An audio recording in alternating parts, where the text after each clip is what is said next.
Hello, my dears, and welcome to Keeping Kith, a podcast about radical interspecies neighboring. I have not made an episode in a couple of weeks because things have just been completely crazy around here. So for one thing, I've been sick, which I finally have a voice again, but I had no voice at all for a while. And it's also just spring, and so it's madness and all kinds of other stuff going. Some really wonderful things and some just unbelievably challenging things. And it really has been sort of everything all at once. And wow, just like it was the best of times, it was the worst of times, to like the next level. So I'm taking you today with me. I'm doing my morning chore routine, and I was like, well, maybe this is a form of keeping Kith too, when I come around and take care of all my little animals. And it's just, my son is also sick now. I gave him whatever I had. My daughter had it first, then me, then my husband. He got over it faster though, and now my son has it, so I get to do my son's chores and my chores. So the first round, we got some little chicks, and we actually have two different like brooder setups right now, because we have some chicks that are very tiny and some chicks that are, or not very tiny, some chicks that are like junior high age and some chicks that are high school age. And so they can't all be together because the ones that are older are being very unkind to the ones that are younger. They're like 2 weeks different in age, but that's enough of a difference that they aren't playing nicely together. So, and also it is unseasonably cold today, as you can maybe guess if you are watching me and see me with a stocking cap on. And so I'm going to put the camera down again if you do happen to be watching. So there's our little babies in the brooder. Normally they would get to go out, but it's just too, like, I try to let them out for a little bit during the day. But it is too chilly for them to be out today. They're not ready for that.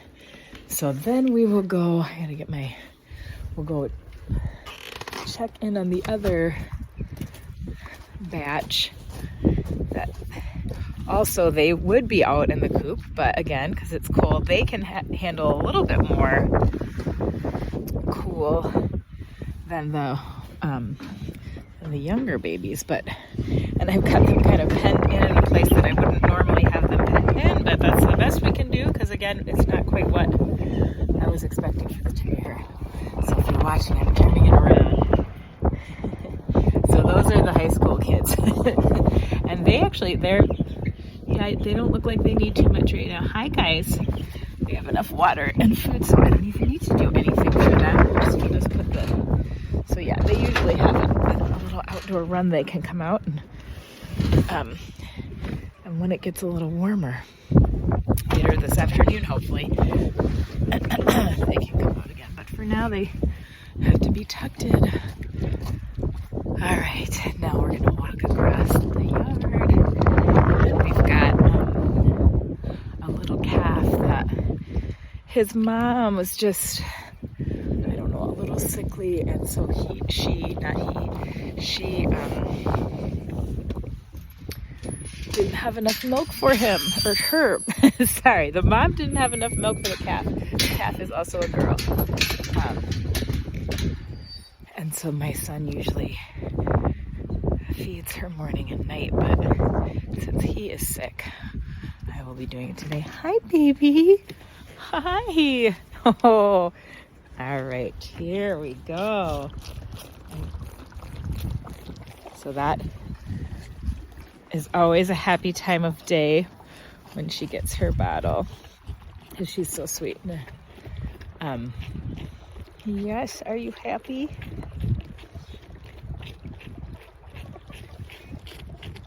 So you can hear the sound. And she's in here trying to get out of the wind too. We've got this little barn, and on sunny days she comes out and sits in the sun, but it's just too chilly for her. Even with the sun out, it's nicer to be in the barn sitting in with the hay and straw.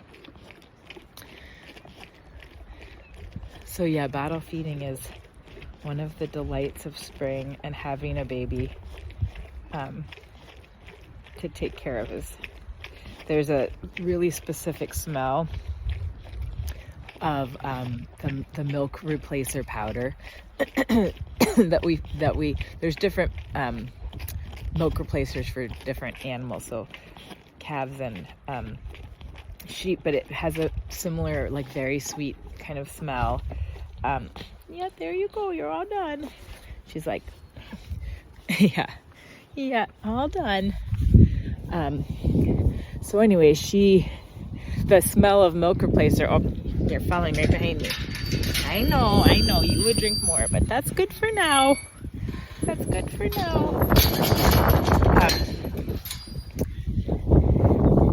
Yeah, it has a really specific smell, and when I smell it, that's like one of my associations with spring now, because we sort of inevitably have somebody that needs a little extra. A sheep or a whoop. All right, now the corral by the house, this is where we have been keeping the older. We've got 3 older ewes that I didn't breed this year. One was like kind of sick during the time when we put in the rams, and I didn't want her to get bred this year because she wasn't healthy.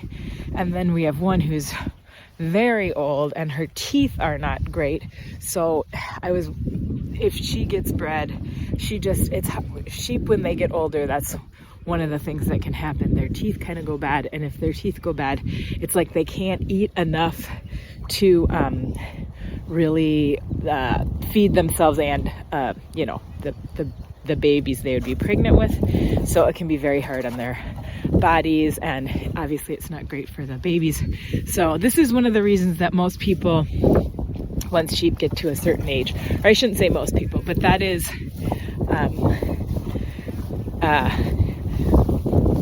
a reason to not breed older sheep, even if they are relatively healthy.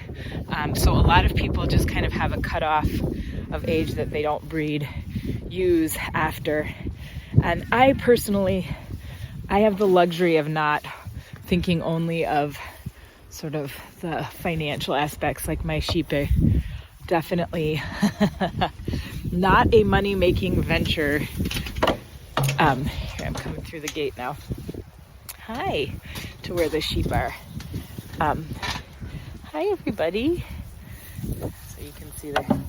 So I've got some older ewes that weren't bred for the reasons I just stated, and I personally like to have, I call them the grandmas, the matriarchs, because yes, it doesn't financially look like it makes sense, but I believe and have seen that much like in communities of humans, I think having an older generation to kind of teach the younger generation stuff, and I see a real difference in my flock keeping older ewes, and by not breeding them, I do save myself some work, because I don't end up, well, like we were just talking about, that battle babies, I don't end up having ewes that don't have enough milk and things like that if I stick more with only breeding my younger ewes.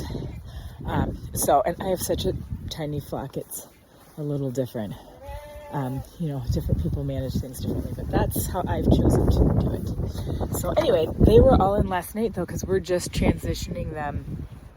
So I have another pasture where the bred ewes are, where they can go out and roam a little bit more, but because these are the old girls, and then also some of our babies from last year, so we would call those yearlings. And then I even have some babies from because I bred some ewes.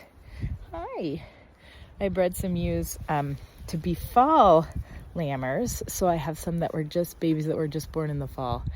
And so anyway, they get to stay closer to the house so I can keep an eye on them.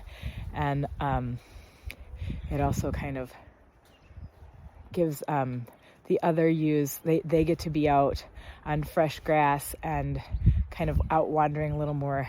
And these ones stay closer to home. Hi, someone's chewing on my pants from behind. Hi there. What are you doing?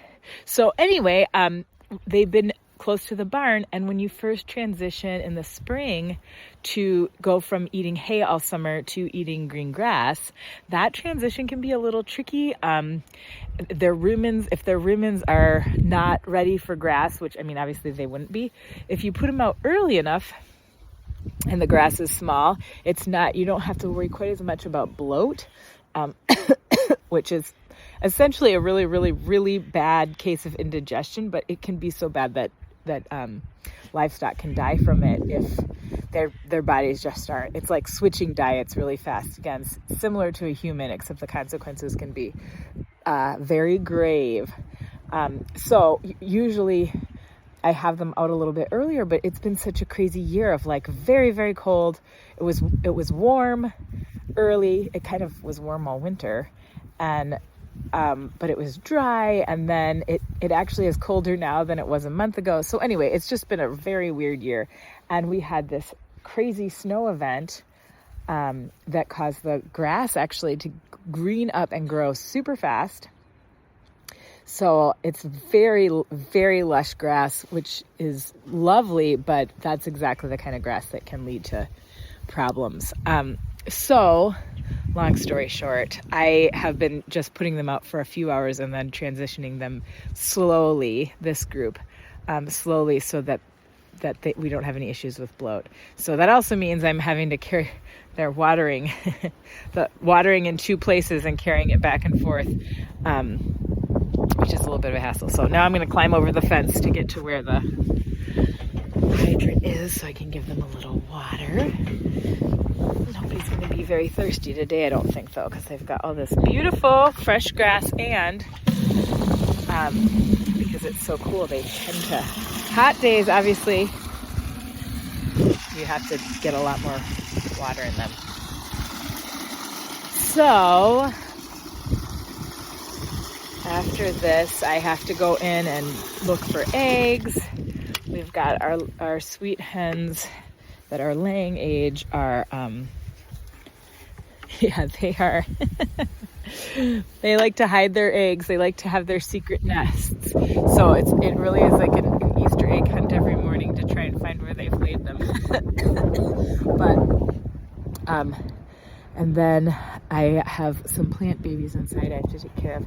And that's it. That's my morning chore routine, which is such, oh, I just love it. I mean, even when I'm not feeling fantastic, getting outside feels great. I love getting to check in with everybody and see everybody. And it's fun too because, you know, all the animals, of course, enjoy. Well, I guess not the poor chicks, the little chicks, since they are still cooped up. They don't, cooped up, that's funny. They don't, I never really thought about cooped up meaning chicken coop before. Anyway, they are not getting to live their best life just yet. It needs to be a little warmer, but for the sheep and the calf and the adult chickens, they are all thriving, and that always makes me feel good. So anyway, I hope whatever is happening in your world is that if you are also experiencing the hard times, that you are getting to have some equally good times. And I'm also going to put in the show notes some details, because we are for sure June 6th. I've been talking about it for a while, but we are doing the Keeping Kith Music Festival because of a lot of things that have been going on here, sort of behind the scenes. Again, some good, some very, very challenging. We've scaled it back a little bit, and I think that's going to be a very good thing. So we have 3 bands, one of which is me, and we're going to have music and dancing and just merriment, I hope.